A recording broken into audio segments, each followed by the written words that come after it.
Ignition sequence starts. 6, 5, 4, 3, 2, 1, 0.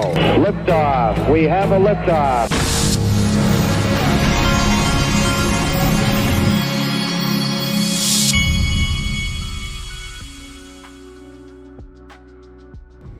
We've got a $3. Let's see what this market. The market has just gotten back up to $4 trillion, folks. That's the number to be watching, because that 4 trillion, in my opinion, is going to become 10, 20, 30, 40, all the way up to 100 trillion and beyond. It's just a matter of time, folks.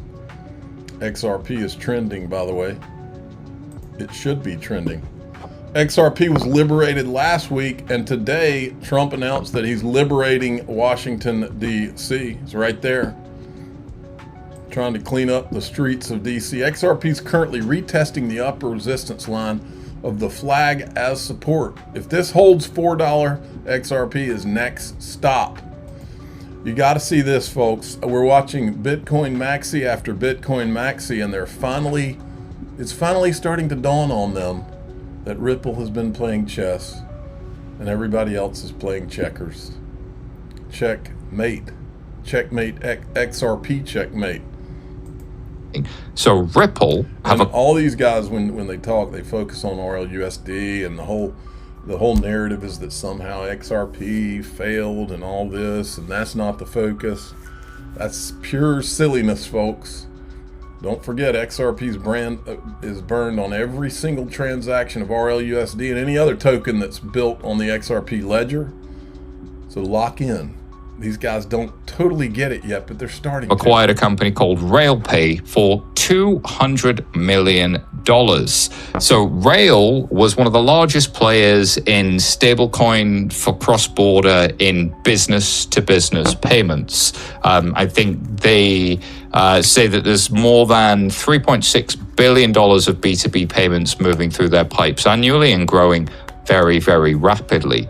It seems like B2B is this major theme in stablecoins. The Artemis report from a couple of months ago talked about B2B as being one of the fastest growing sort of cross-border payment types. So people see stablecoins, they assume consumer, but Kai, I'm interested in your perspectives here.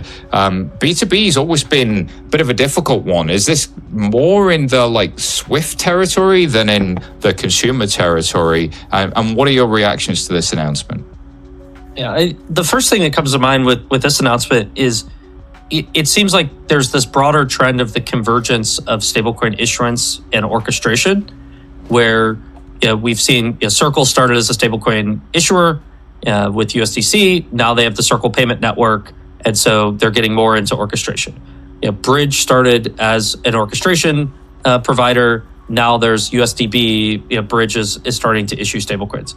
Ripple, you could argue, started in a way orchestration, but with XRP trying to get that adopted as a bridge currency. I'd argue that it hasn't really seen much adoption there. Then they moved on to stablecoin issuance. Now you have RLUSD, and then now they're going into orchestration specifically with stablecoins. And so it feels like there will be more companies that do both issuance and orchestration. And I think the question becomes which is it the value is being the issuer and orchestration is just how you try and drive more adoption of the stablecoin that you issue? Or is it the value is orchestration and issuance is kind of one piece that helps you better monetize how these two fit together, I think is going to be a really interesting question. And then what does it mean for the neutrality of, if you're going and trying to decide which orchestration provider to buy from, are you making a decision of what if you want an orchestration provider, but you want to use another stablecoin that is issued by a third party? Are they going to be steering you towards their stablecoin? Are there going to be economic incentives if you use their stablecoin inside their orchestration platform? So I think that's the big thing to look for of how orchestration and issuance plays together, what the economic models are between them, and so I think it's a very logical approach from Ripple as part of their strategy to scale RLUSD, and Rail is clearly kind of one of the orchestration providers that is in the mix there. Okay. Now, before you watch this clip, this is the co-founder of Wormhole that Ripple partner, Robinson Berkey. And what's the narrative been for all these years? Oh, nobody builds on the XRP ledger. While Bitcoin and Ethereum were given a regulatory free pass and XRP was held up through regulatory capture, of course it would limit the amount of building on the XRP ledger, which was probably the bad guys' plan all along. But guess what? XRP's free now. Things are about to change. He calls it the Ripple Renaissance, and he says the sky is really the limit. Listen here. And then when it comes to your partnership or the XRP-L integration, I'm curious if you could expand a bit more on that. Absolutely. Yeah, so we've been working on something with Ripple for a long time, and we wanted it to be a little bit more holistic. Obviously, Ripple's working on a lot of different things. I think the things that's really interesting to us is RLUSD, right? So Wormhole is successful if the assets that use Wormhole or apps that use Wormhole are successful. So we're kind of in the background in that sense. So just like taking a quick step back, Pyth, for instance, every price feed that's sent over Pyth uses Wormhole. So if Pyth's successful, that only helps Wormhole because the entire protocol is built on Wormhole. And same with assets. If these assets are successful and do a lot of volume, Wormhole's successful. So that's why it's great that we work with all these institutions, but stablecoins are important as well. And so we're looking at RLUSD from Ripple as probably one of the only, at least right now, stablecoins out there that has the chance of challenging the incumbents. What do I mean by that? USDC, USDT, obviously stablecoins benefit from network effects. They're really, really hard to beat over time because they just become bigger and bigger and bigger, have more integrations. That's our hope for Wormhole too, and we're starting to see that. But Ripple has enough resources to challenge that moat. And so when I think about some of the things that, we were excited when kind of inking this partnership with Ripple is, number one is RLUSD is very interesting just because I think it has that opportunity to kind of chip away at that moat and be kind of one of the main USD stablecoins for crypto. The other is obviously XRPL and the EVM sidechain. So Ripple's interesting because I think in the past, if we're being a little bit honest, they've gotten a lot of flack for just and I'm a big fan. So XRP Army, please hold any. You have to disclaim before mentioning any sort of throwing any shade at the army, even if it's constructive. Exactly. It's largely there hasn't been as much technical adoption as maybe like an Ethereum. That's what I'll say in the past. However, I do think that's changing, and I think they have the recipe for everything to be successful. Here's the reason why, though.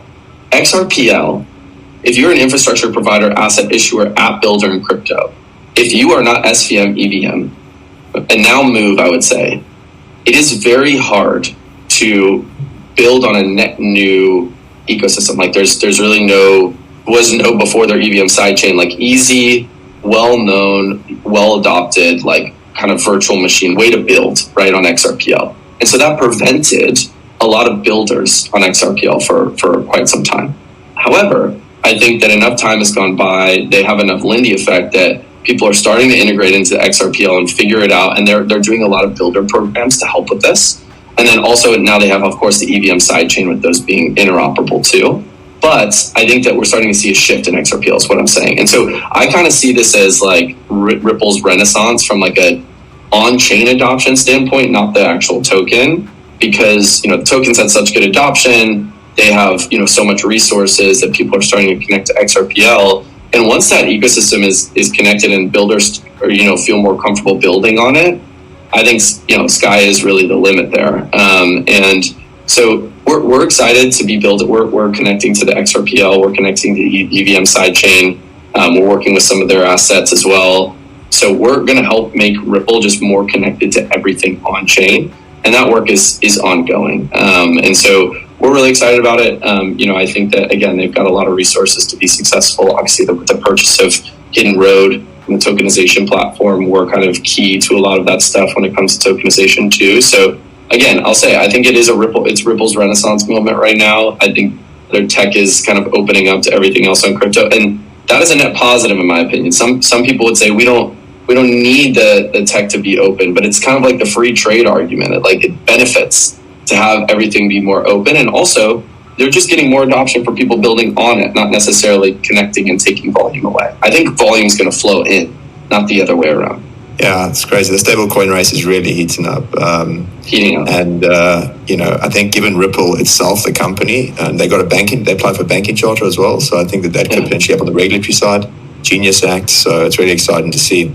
And also the additional use cases they've added to the XRP via the XRP EVM sidechain. So that's a really exciting ecosystem. We've covered it. You're darn right. Look at this. Just in, President Trump says tariffs are making the U.S. strong and rich. Dom from EZA says crypto will make us rich. XRP rich. Tangent's weekly heavy hitters. XRP at the top. You won't see this on CNBC. The most swapped coins this week, in and out, where the volume flows, the market knows. Swap yours with full self-custody on the Tangent app. And then there's this, folks. This is where this is going. I've told you this for a long time. This is one of the head of digital asset research from Van Eck. This is what they're going to do. I've said it for 7 years. When Wall Street comes in, you're going to have the same thing. It's going to mirror the stock market in the way that they market it, the way they do it. You're going to have blue chip digital assets with XRP being at the top. You're going to have the equivalent of an S&P 500. It may be more like an S&P 30 in my opinion, but it could be 30 to 50 is what I'm guessing. Ultimately, the utility digital assets will rise. They will be in there. Bitcoin will have a hard time keeping up once utility kicks in. XRP will jump Bitcoin in the end. I still believe that. But anyway, that'll be the flippening. Joe Lubin calls it, he says Ethereum will be the flippening of Bitcoin. I think he's wrong. So lock in. Okay, we're going to go into the group. Got more to cover. DAIXRP.com, the Patreon. If you'd rather go join through YouTube, click the join button below any of these YouTube videos, or you can hit subscribe on X. I'm the digital asset investor. I'm not an investment advisor. This is for entertainment purposes only. Please subscribe, hit the like button, tell your friends and family, away we go.